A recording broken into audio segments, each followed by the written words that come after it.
Namaskar to everybody. Kalispera, Sas. I am deeply honored that Professor Anil Kumar Singh has given me this opportunity to address you all and to talk to you about ancient Greek theatre and to express my ideas and to talk about the very nature of performance of ancient Greek theatre. As you know that I had written a book long time back called Dramatic Concepts Greek and Indian. I think on the screen this perhaps shows the other way. Now this was a comparative study between ancient Greek drama and ancient Indian drama. But today the talk is going to be only on ancient Greek theatre, not on ancient Indian dramaturgy, Aristotle, principles of construction of a play or the aesthetics of it, but only on the practical side of the production of an ancient play, how it was done in the 5th, 6th century BC,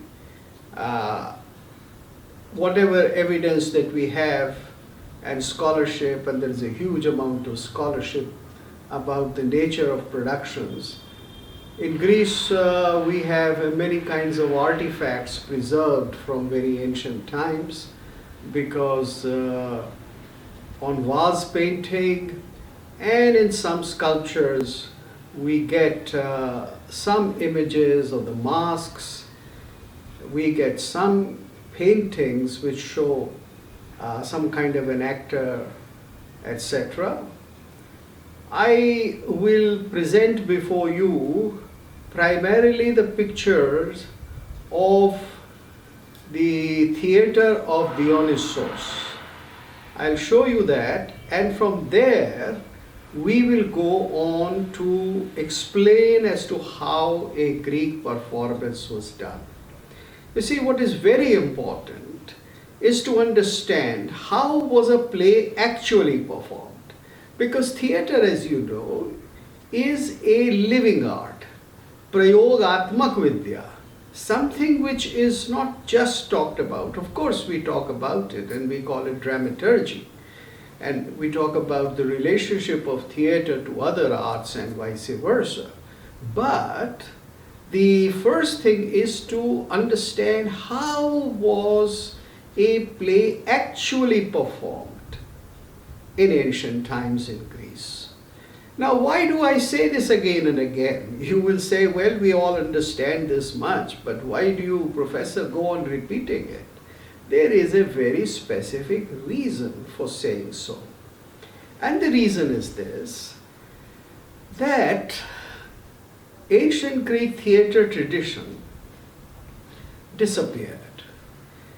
It was not something which continued down the centuries like the Greek language did. The Greek language, as you all know, is a live, active language even to this day.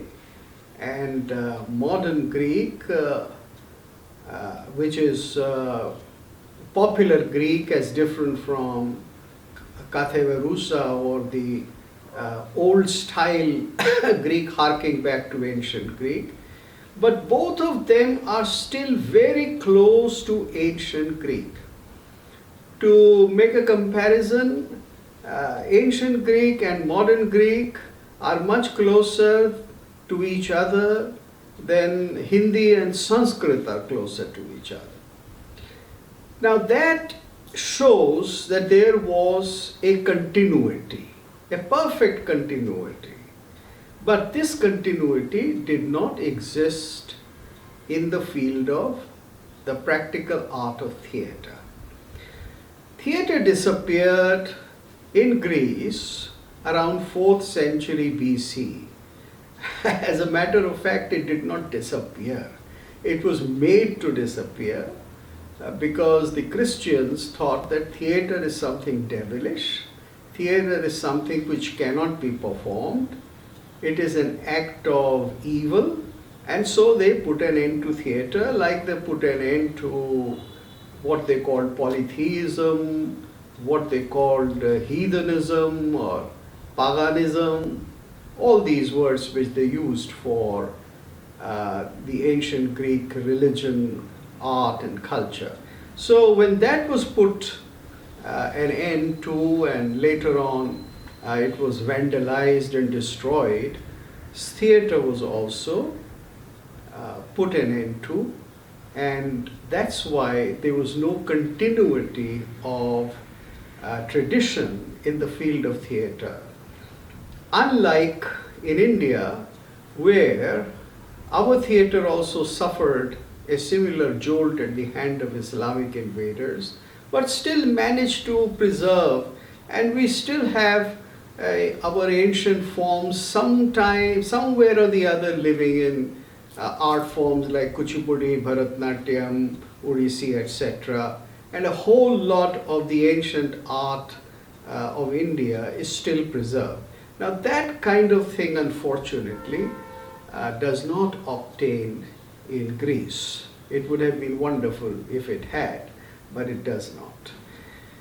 Now, the Greek theater that we know about, apart from our study of ancient Greek theater, apart from the plays of the great dramatists like Aeschylus and Euripides and Sophocles, and the comedians, apart from the literary works or the script of the plays, what survives is an account of how theater was performed from various sources. And if you want to know who are the people who wrote accounts on it and what they said about theater, then you can find all those references in my book, Dramatic Concepts, Greek and Indian. But on the practical side, when was ancient Greek theater revived? It was revived in Europe by not the same, but by the people of the same faith, that is the Christian faith, in 16th century, around 1590. This is the time when great playwrights like Christopher Marlowe, William Shakespeare, Ben Jonson, they all expressed a great interest in theater. And just as these people in England expressed a great interest, similarly in France and Germany, people started thinking of ancient Greek theater. Now, of course, as you know, this was part of the big movement called Renaissance, in which the classical texts of Greece and Rome were revived, and Europe, as we know it now, is based largely upon this great revival. In the field of theater, it is not possible to revive an art just by reading the texts of ancient times. And when Marlowe and Shakespeare and Ben Jonson read these plays, of course Shakespeare did not, neither did Marlowe, only Ben Jonson knew ancient Greek. So he, of course, read Latin and he read Greek. So he read the Roman plays and the Greek plays. About Shakespeare, he said that Shakespeare had little Latin and no Greek. However, what is important is that there was a great desire to revive ancient Greek theater and the values behind it. And there was this man called Philip Sidney, Sir Philip Sidney, who wrote a book called In Defense of Poesy.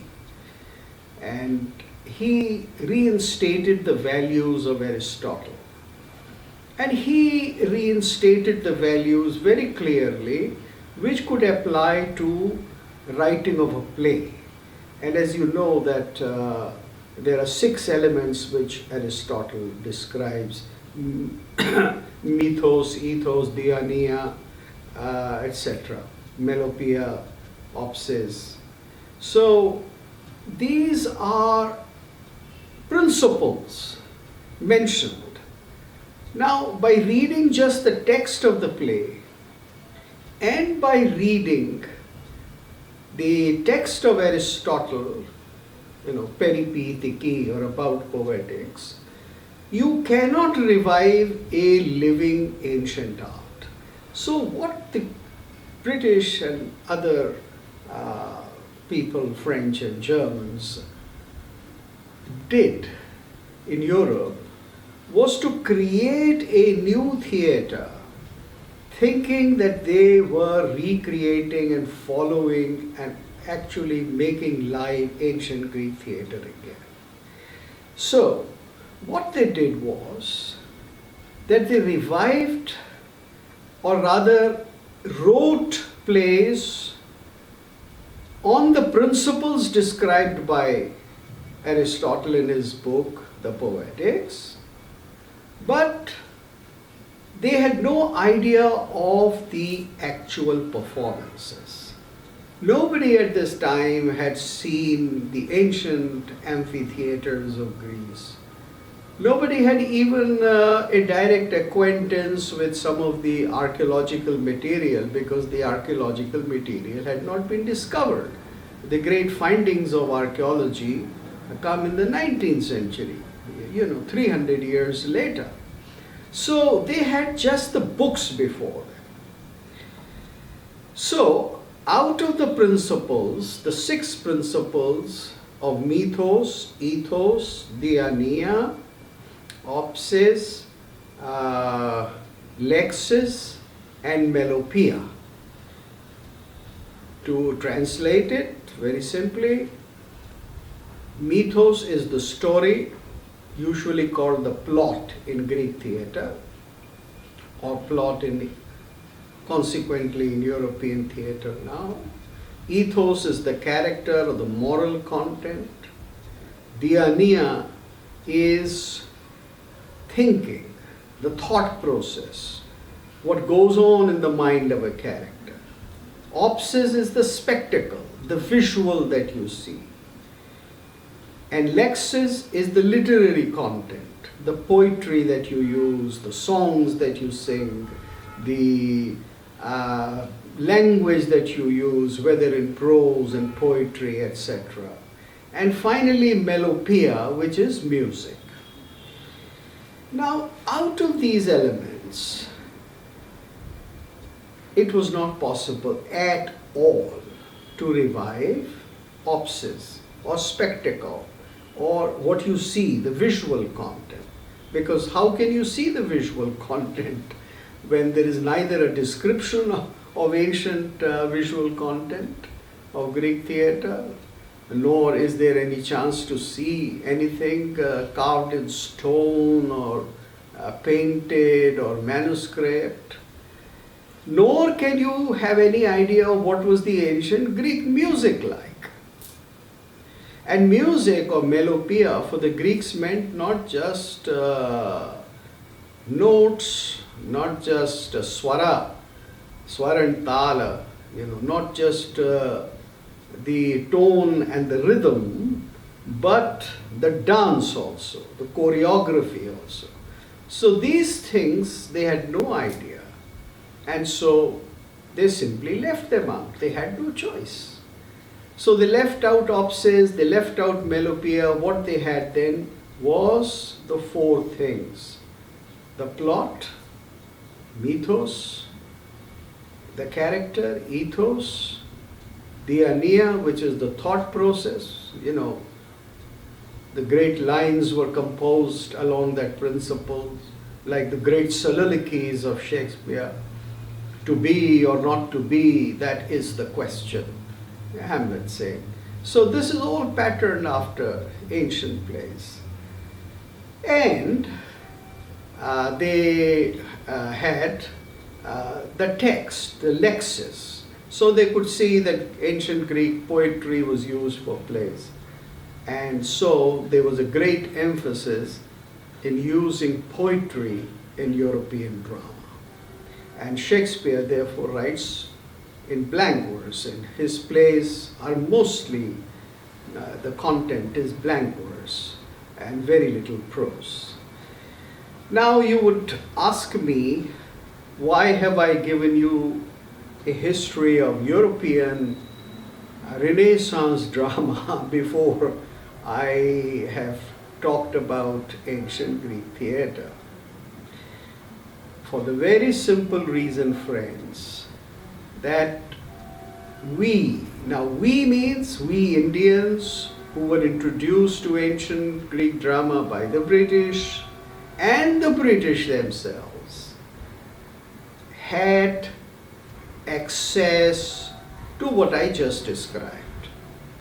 So, our vision of ancient Greek drama, or the European vision of ancient Greek drama, to this day is largely based upon the revival that took place and the treatment that was done to ancient plays. So for instance, today everybody thinks that the Greek art consisted of tragedy, comedy, and satyricon. But tragedy only meant an unhappy ending play. Where the hero dies, that is a tragedy. But in ancient Greece, they never wrote a play, or they never wrote a single play. They always performed a trilogia or a trilogy in which there were three plays, 1, 2, 3. In the first, the hero died or suffered great misfortune, and then he suffered more in the middle play, and in the last play he either became triumphant or there was return to peace. So the actual ancient Greek tragedy or trilogia ended in reconciliation. It ended in something like what you find in Shakespeare's Winter's Tale or The Tempest. That's what the standard ancient Greek play was. But today, everybody thinks that tragedy means an unhappy ending play, because that's how the great tragedies written in Europe have been, and people are still writing in that tradition. So I give you just one example. Now, to go ahead from this point that I made, that the modern European understanding of ancient drama is based upon their sense of revival. And hence, the Indian idea of what was ancient Greek tragedy is based upon what was the European idea. Let us now come to see what was actually the ancient play like. So at this point, I would like Professor Singh to show the first slide of the theater of Dionysus, in which there is a long view. Can you, sir, please show me? Can you please show me? Yes, sir. Yes, I'm trying. Any of the first slides? Show me the slides where I am standing. That Okay. is, yeah, that's the slide which is best. Just Yeah.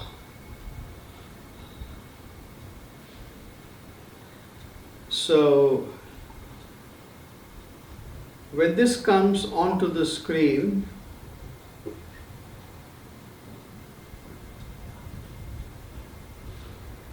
that's where we'll start talking about how a performance was done. Now, the reason I want to show you the slide of the amphitheater, first of all, is very simple. Are you able to see it, sir, now? I am not able to see it, but if others can see it, then that is fine. I don't know how I should be able to see it on this screen of mine. but just tell me if somehow I can see it, then I'll be able to describe. Do you? This is the slide where you are standing, sir, in the. Okay. Now, all right, I don't know how to see it, but let me describe. I know this what you are talking about. Now you can see me standing there. Of course, this is much younger Bharat Gupta, about maybe 20 years ago. Now, I am standing in what was called the ancient theatre of Dionysus, Dionysus, as he is called. Now, in this ancient Greek theatre, you can see that in the background behind me, right behind me, there is the theatre. And in the background, right at the end, there is a big wall. Do you see that wall, please? Somebody just say yes. One or two Yes, people. sir. Yeah, one or two people just unmute your mic and say, give me answer, Yeah. Okay, now that is actually the wall of the fort of the temple of Athena or the Parthenon. So, this theatre, the theatre of Dionysus, is at the foothill of the temple of Athena. Now that is very important. All ancient Greek theatres were next to or very close to, maybe a stone's throw away from a major temple. That means that the activity of theatre and theatre production was always part of a religious festival. And here let me tell you, because I'll forget if I don't just very briefly mention it, that in ancient Greece, there was this festival of Dionysus, the god Dionysus, and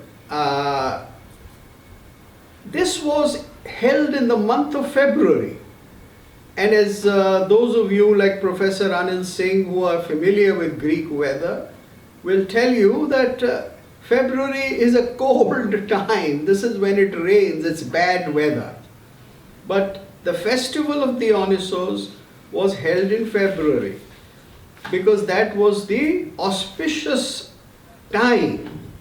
And it is at this time that the Greeks would sit in the amphitheater, and sometimes in rain and sometimes in storm, they would watch their plays.